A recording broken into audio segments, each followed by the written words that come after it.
So, is there a book that you like so much that you read it 10, 15, 20, 30 times even? Well, I've seemed to find an obsession with this book, The Alchemist by Paulo Coelho. And let me tell you, I have read this book probably 15 or 20 times at least, right? And I try to make a point of reading this book at least once a year. Because what I found is that this book seems to grow with me. And what I mean by that is that, each year that I read this book, it seems to resonate with the development in my life, to what changes have happened in my life, at least mentally, spiritually, right? It seems to resonate my path towards my dreams. And honestly, I think that this book resonates with everybody in this world because it's written in such passionate writing that it just speaks to me in a very, very deep manner. And I know it speaks to pretty much everybody that I have suggested book to. And let me tell you, this is the book I suggest to almost everybody that I meet in my life, right? So if you guys are into this kind of stuff, if you guys wanna hear me talk more about this book, definitely stick around for the video. Let me read you this quote right here so you will know why I'm so obsessed with this book before we move on to the rest of the video. And this is what it says. To realize one's destiny is a person's only obligation. From The Alchemist. To realize one's destiny is a person's only obligation.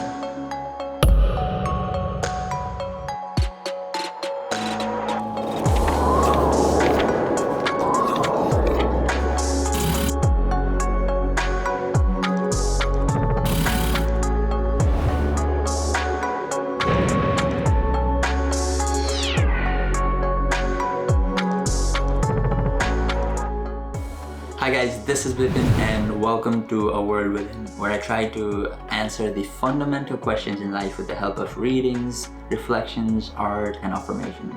And honestly, anything else that can help me understand this world just a little bit better. So today on that regard, I wanted to talk to you guys about my favorite book, The Alchemist by Paulo Coelho. And people that know me know my obsession with this author and this book in particular, right?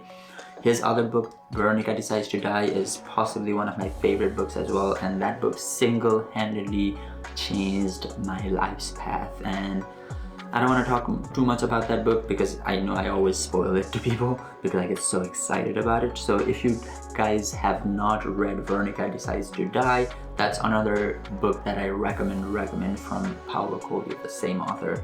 And honestly, just get the whole set of 5 books. I think you can find it in Amazon as well. And just read his books.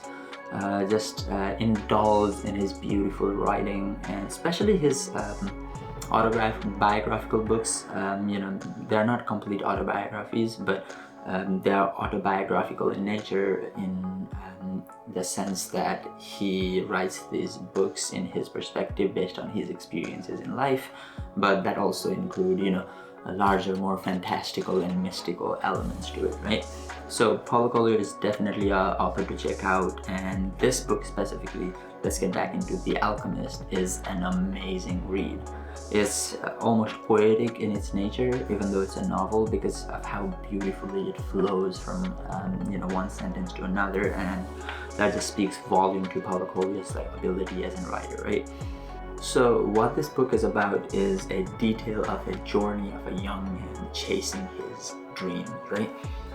This young man rides the wave of life as he subconsciously pursues his one true dream of meeting an alchemist somewhere out in the desert, right?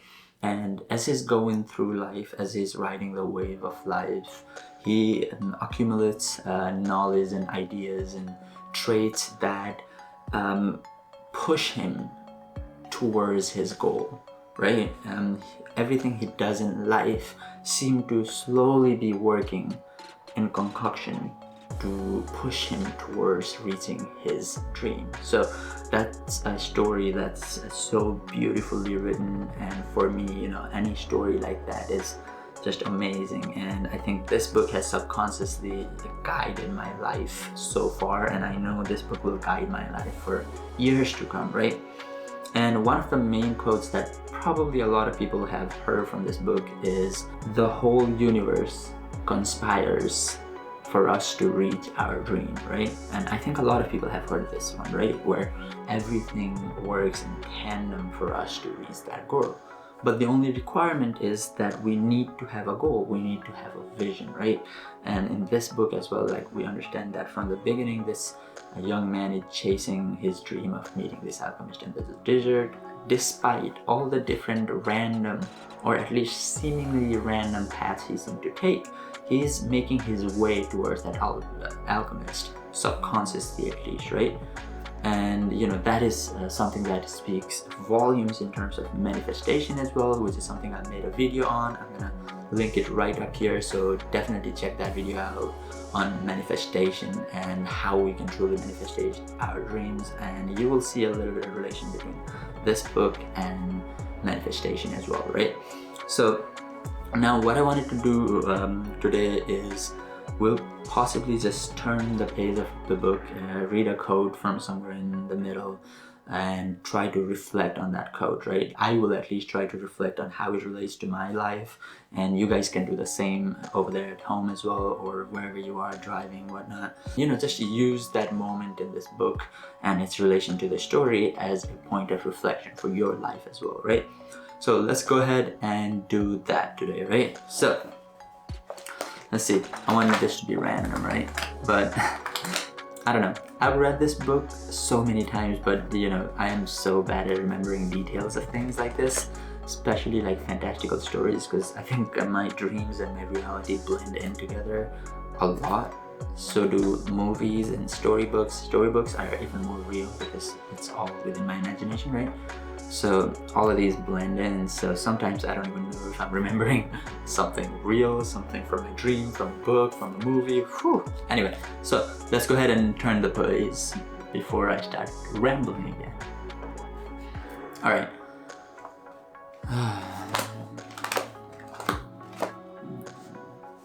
Let's see. All right. But above all, I learned that these things are all so simple that they could be written on the surface of an emerald. The Englishman was disappointed. The years of research, the magic symbols, the strange words, and the laboratory equipment, none of this had made an impression on the boy. His soul must be too primitive to understand those things, he thought. He took back his books and packed them away again in their bags. "Go back to watching the caravan," he said.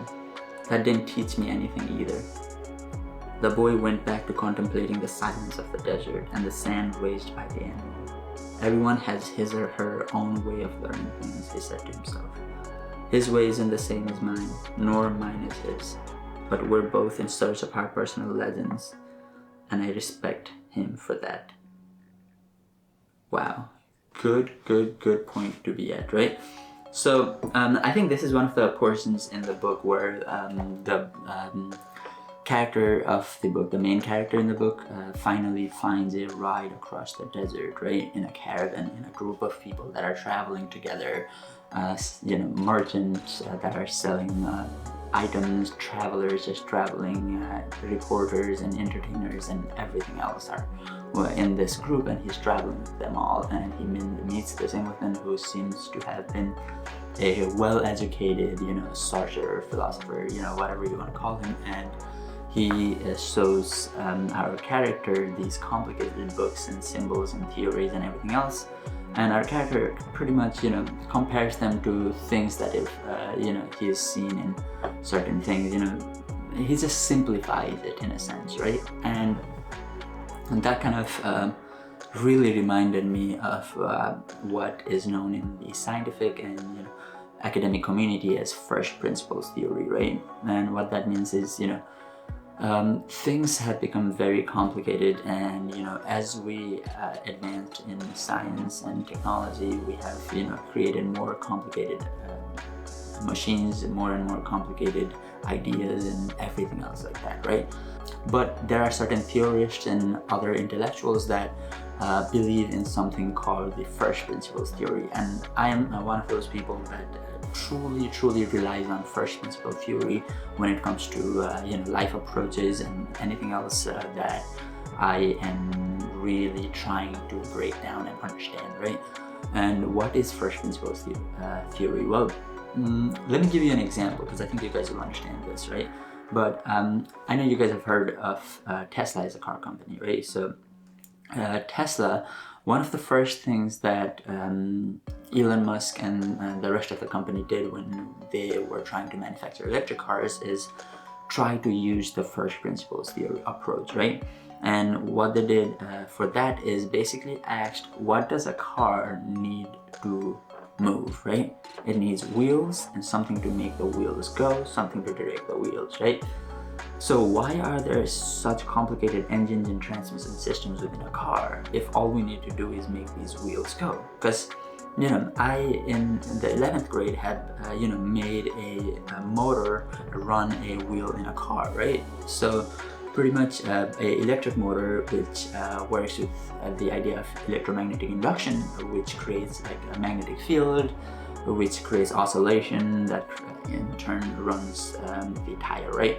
So if you can simplify a car like that, then we can create something that is more efficient than a whole engine and transmission, and that's how something like a Tesla car is born, right? Where there's just simple electromagnetic motors that run the car using the power from the battery that's in the car. So there's no need for a electric engine, there's no need for transmission, all these complicated equipments within a car that other companies normally use to manufacture, right? So that's what the first principles approach is, right? Breaking things down into its simplest mechanical aspects, where you can take it from that point and build upon the fundamentals of what's necessary to create something, or what's necessary to understand something, and you just add more variables to it to increase your knowledge, right, throughout. So that's first principles approach, and our character here is very much a first principles guy. He's always simplifying things. He's always trying to understand everything in a very simplistic way, without the need for complications, right? And that's something beautiful about this book that I absolutely appreciate, right? Now, the other part, what does it say? The boy went back to contemplating the silence of the desert and the sand raised by the animals. Everyone has his or her own way of learning, he said to himself. His way isn't the same as mine, nor mine is his, but we're both in search of our personal lessons, and I respect him for that. So that's another very important part within this, right? This character uses the first principles approach, and he is trying to simplify the world and try to understand it in a very raw, simple way, right? And this Englishman, who is a very educated person that has studied symbols and history and politics and everything else, he is rather disappointed that he is picking a more simplistic approach. But our character here, doesn't show that disregard to him. What our character thinks is, oh, okay, so this man has chosen a path towards his own enlightenment, towards his own self-realization, towards his own dreams, that has led to where he is. And just because I do not understand his approach or understand his method, doesn't mean that he is wrong. He is just in his own path that is different from mine. And that is something so beautiful that every one of us in this modern time needs to hear, right? Just because somebody else's method and approach isn't the same as yours doesn't mean they are wrong, right? And this book, as usual, is amazing. But now, that is something I wanted to relate to you guys, to my life as well, right? And like I told you, first principles theory is something that I totally agree with, and I use that for almost all of my writings, theories, and everything else I think about, right? It's almost like the most natural way of thinking for most humans, including myself. But anyway, so now let me give you an example of contrasting theories, contrasting methods, and how you need to just be able to live with that, live with the understanding that somebody else might think differently than you, might approach the same problem differently than you, right? Because in the long run, everybody is moving towards that same idea of self-realization, right? Consciously or subconsciously, right? Because I think that needs to be one of the fundamental purpose of our existence, right? Like self-realization, because once we are self-realized, then we can try and understand the world outside of us, right? So the fundamental step, the escape velocity of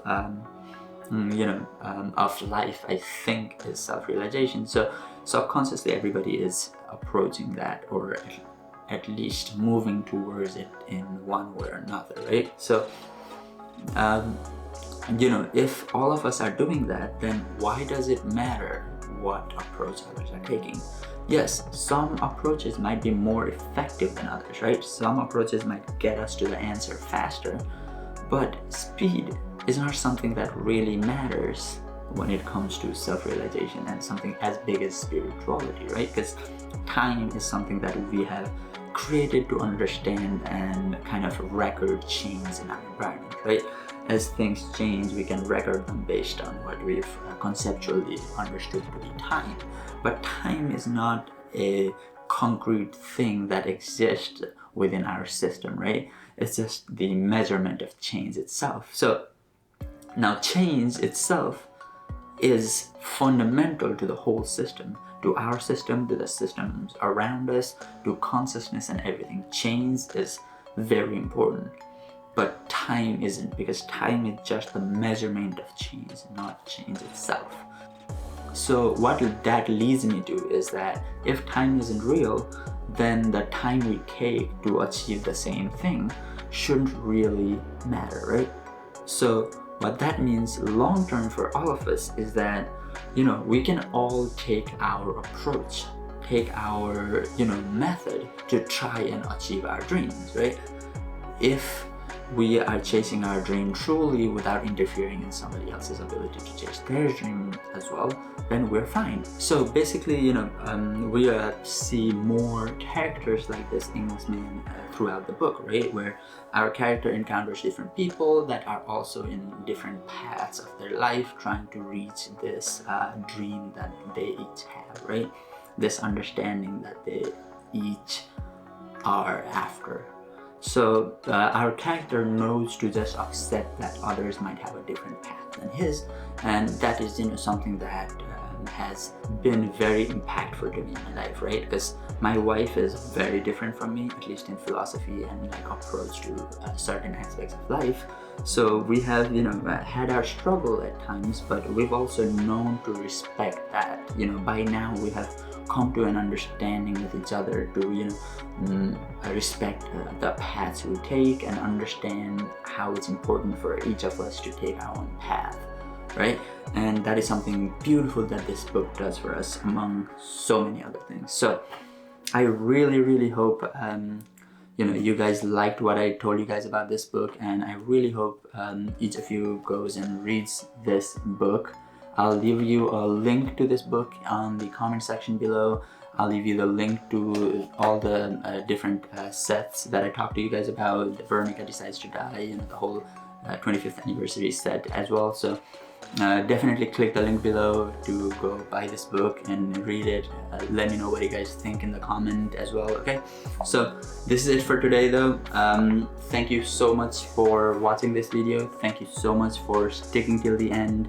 And I really do hope you guys leave me a like on this video if you like this video. Leave me some comments, share this video to whoever you think is gonna find some value in this content, and definitely subscribe to this channel, A World Within, here on YouTube. And make sure you hit the notification bell icon as well, so that you know when I release my next video. And like I said before, make sure you click on the link below to go get yourself The Alchemist or all 5 of Paulo Coelho's books, and definitely read them. Let me know what you guys think. This is it for today. I really hope you guys liked the video. I love making this video again. Thank you so much for watching. Have a great time. Namaste.